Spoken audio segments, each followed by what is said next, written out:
Okay, we got an old 1950s house here that is going to get demolished. And I think they came in and ripped out all the plaster, probably because it had asbestos. So this is a good opportunity to look at some framing from a 1950s type home, because these types of houses didn't use trusses, engineered trusses. And it's good to be aware of how they're framed, so that if you ever do renovations on them, you don't make the roof fall in. So I'll talk about a few things here. All right, just to orientate ourselves here, here's the front entrance. And when you come in, we've got a hallway here. On the left, there would have been a closet right there. And straight ahead leads into the kitchen. On the right, we've got the living room. And dining room would have been right here, which walks through to the kitchen as well. There's an old gas stove. There's a chimney from the furnace in the basement. And so this would have all been kitchen, I guess. And then there's that front entrance again. And then here we go to the bedrooms and bathrooms. So there's the bathroom. Here's one bedroom here. And down this hallway here, we've got another bedroom. And then probably what's the master bedroom right here. With the big closet. Okay. So one thing I'll point out here is the sheathing that was used. So this is prior to OSB days. They used boards horizontally. That's pretty common in the 1950s. And another thing that's caught my eye here in the walls is all this cardboard being used. Now I've seen craft paper being used, but I'm not 100% sure about this cardboard situation. I was trying to find a date on it. It is original, I can tell. So anyways, we got some cardboard happening on that room and over here as well.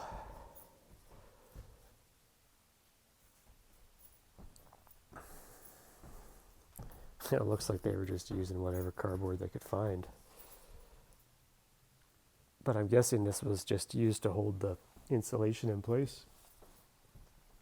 I don't really know the answer. If I had to guess, they lined each stud cavity with cardboard like this, so it's folded in here. And then they put some on the outside here. And that was probably just filled with like a loose insulation is my guess. And they must have vacuumed it out when they took down the walls. That's my guess anyways. 2x4 walls as well. Okay. Anyways, the main thing I wanted to point out here is how the ceilings are framed. So again, this is pre-engineered trusses. And so if we look up at the roof here, this has a hip roof, it looks like everywhere. But the hip roof is pretty much framed with the 2x4s.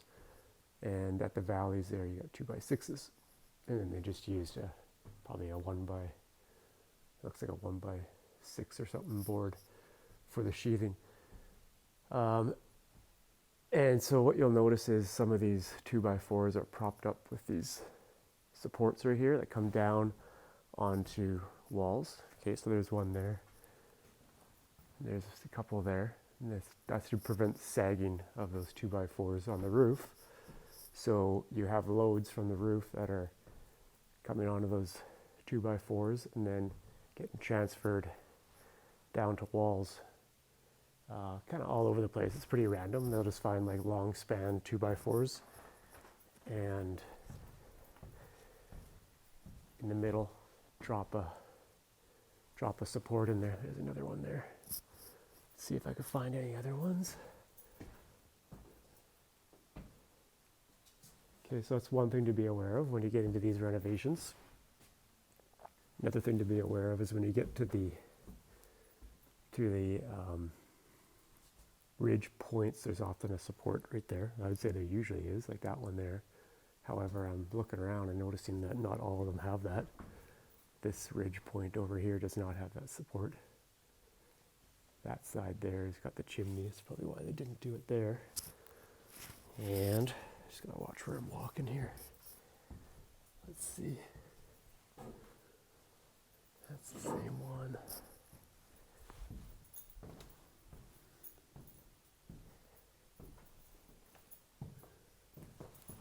Yeah, that's the same one. It doesn't have a drop down there. All right, so the main thing I wanted to point out here is the,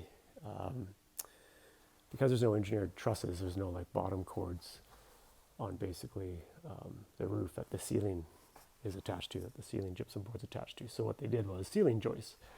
And so you can see right here, those look like they're 2x6s, it looks like to me, but they're loading onto the exterior wall, and then they come across here and they load onto the interior wall right here. So this room right here has a 2x6 spanning from the exterior to this interior wall here. And then to span the hallway here, they did another set of 2x6s. So from that wall there to, it looks like they went to the back wall right there. Okay, and then if we go in this bedroom here, oh, they've turned the joist direction now. That just would have been because it's a shorter span probably. So anyways, this means that both these interior walls, so the one over by the door here, that was carrying the load of the living room ceiling joists, and then they got another span of 2x6s here that are loading onto this wall right here. So now that's a load-bearing wall. And in the bedroom here, they've changed the direction of the joist, so again, exterior wall, and then you come around to the interior wall between the bedroom and the bathroom, and now it's load-bearing because these ceiling joists are bearing onto it. And we'll just look at the kitchen here as well. So again, exterior wall going over to the interior wall between the kitchen and the bedroom, and that's now load-bearing. You can see they sit on that wall, and then you can actually see the ceiling joist for the bedroom side spanning from this wall to the exterior. And then this part of the kitchen here, they turn the joist the other way and loading onto that wall. So the reason I wanted to show this was if you're ripping out walls in 1950s homes, you got to be very conscious of the fact that the ceilings were actually held up by a ceiling joist system, and it might not be a situation where you have an engineered truss that, you know, can often span from exterior wall to exterior wall, and then all the interior walls aren't load bearing. So you got to be very careful with these. So if, you know, for example, if you decided you want to rip out this wall between the dining room and the kitchen, you'd be okay on the kitchen side here because the joists are running this way, but the ceiling joists on the dining room side are bearing onto this wall here, so you'd have to put a beam across here with columns on the two ends to carry the load of that beam, so that, you know, these ceiling joists don't fall. So I actually have an old 1950s house and I did exactly that, and some LVLs were put in place at those locations. But what's kind of interesting here is the biggest span here is probably this living room going from here to here, and they actually didn't even put in a lintel of any sort. They just ran the two top plates through. You know, I mean, it is just the weight of the ceiling, I suppose, and the insulation on top of the ceiling, and then maybe some of these drop points coming down, but I don't think that would suffice probably today, because I actually had an engineer size the LVLs on my project, and they didn't do that. So I'm just going to walk around and see if there's anything else of interest here. This would have been the linen closet right here. There's the attic hatch that was in the bathroom, which I wouldn't think is the best choice because that's a humid room, and the attic hatches tend to leak a lot, but it looks like it was fine. I don't see a lot of moisture damage, so must have sealed pretty good. Some original hardwood floors in this house. You can see over the windows here they didn't do what we see now, like typically, depending on the size of the opening, but 2x10s is usually the lintel. And in this case, it looks like they just ran. It's hard to see with that light there, but I think it's just two 2x4s on a horizontal everywhere. Let's check this one. It's easier to see. Yeah, there's two 2x4s instead of 2x10s turned up. And so something else I'll point out here is the floor sheathing. So, you know, this is prior to, again, plywoods. Well, maybe there was plywoods, but they didn't use them. And OSB boards, but they just used like looks like a 1x3 plank for the subfloor.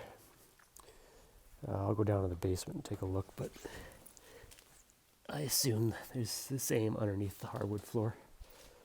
Oh yeah, you can see it right here where they took out some wall here. So there's like some 1x5s or some 1x6s under the hardwood floor. Okay, let's go downstairs and see if we... Well, there's an upturned lintel over the door there. That's kind of interesting. They took a different approach there. Looks like, let me feel it there. See if it's, yeah, two 2x6s there. Okay, so this is kind of interesting. They actually decided to do a crawl space under the master bedroom here for some reason. I'm not sure why they would do that. I guess they probably just decided they didn't need the extra basement space. But anyways, that crawl space there.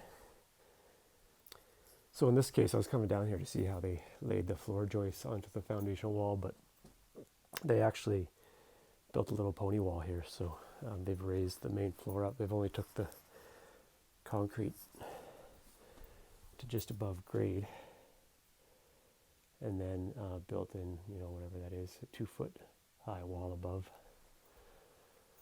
and then put on the floor joists. That's actually a nice way to do it, because then you get bigger windows in the basement. You know, you push your main floor up a little bit higher, have some more steps, but it's quite nice if you're going to make the basement a usable space. Because in my house, the concrete went up to the top, pretty much the top of the subfloor is where the concrete went to, and they cast the joists right into the concrete. But yeah, I thought I'd see that in this house, but this was done a little bit differently. And there's that subfloor from underneath. So this house still has the old furnace. Well, actually, this is not the original. That's newer, but gas furnace, gas hot water tank, and then the flues from both of those go into that masonry chimney right there. You can see that chimney, and we saw that on the main floor. I'll show that again. So there's that masonry chimney and the flues. You can see actually inside there, you can see a flue. It goes up to the roof. So you don't really see those anymore either, because all these furnaces and hot water tanks are direct vented outside. So you got to be aware of those things too, and understand that they're often load bearing as well. Like sometimes the framing of the roof is attached to them, so you can't just rip those out without doing a little bit of investigation either. Anyways, I thought this was a pretty interesting opportunity to get some images of, I'm guessing I'd have to look it up, but this house is probably 1951. This is right near my house, and mine's a 51, so it's like a junkyard. It's been sitting like this for quite some time. So you know, they're probably going to build in some. Let's see if I can get out of here. Yeah, you can't see it there. There's some row houses getting built right across the street there. That tends to be what they do with these corner lots. They ripped them down and put in 4 row houses. So there's that chimney back there, the far one. That we're looking at the inside, that's the fireplace chimney. And just for those that are around here, here's what happens to these houses. So there would have been an exact bungalow, well, not exact, but as a matter of fact there was, I remember it was a white bungalow sitting here. And they've turned it into 4 row homes facing the street rather than facing the avenue. So that's what's going to happen to that one eventually. Must have just ran into some financial troubles or something, because this one's been sitting here for quite some time.